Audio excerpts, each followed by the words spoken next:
Hello, hello, hello! Magandang buhay! Welcome to Baby RMR Vlogs! Ayan mga bebe ko, ngayon nandito pa tayo sa labas ng Manila Hypermarket kung saan meron ang Asian food restaurant na aking tinutukoy. So, tara na, pasok tayo. Pakita, ayan na. Pagdating natin dito sa baba, sa labas ng Manila, pagpasok natin, akyat tayo sa second floor mga bebe ko. Ayan. At makikita natin sa taas sa second floor ang kainan. Charan! So tara, ayan na. Dito na tayo ngayon, bebe ko, sa loob ng Asian Food Restaurant. Kung inyong makikita dito, meron ditong ma-orderan na mapipilian ng inyong pagkain kung anong inyong gustong kainin.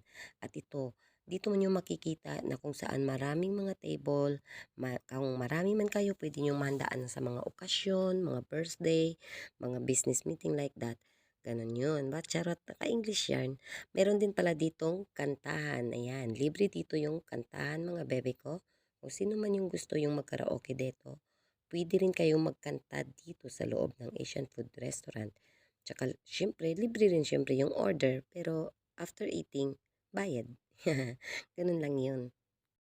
Dito, meron tayo ditong mapagpipilian. Ayan, sa may Sisig Express, sa may Mono Age, sa dito rin sa may merong nangningan. Ganun, yun, ningnangan pala. Sorry. Nagkamali, tao lang po. So, ayan na mga bebe ko. Pili-pili na. Hali na kayo. Ano pang iniintay nyo? Mga bebe ko, pasensya na ngayon lang ako ulit nagbalik kasi merong tugtog dito at baka tayo ay ma-copyright. Bumalik ako dito ngayon sa ating Asian Food Restaurant. Ayan, kaya lang natatakot ako kasi baka mag-copyright ako kasi may music dito sa ngayon. So, ayan. Mamaya ko na lang i-continue yung aking video kasi may music. Ayan mga bebe ko, welcome back to Asian Food. Ayan, meron tayo dito sa H Mono, meron sa Hazit Home.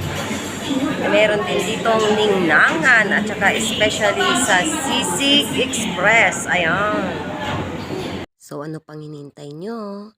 Tara na! Thank you for watching. Don't forget to like, share, and subscribe.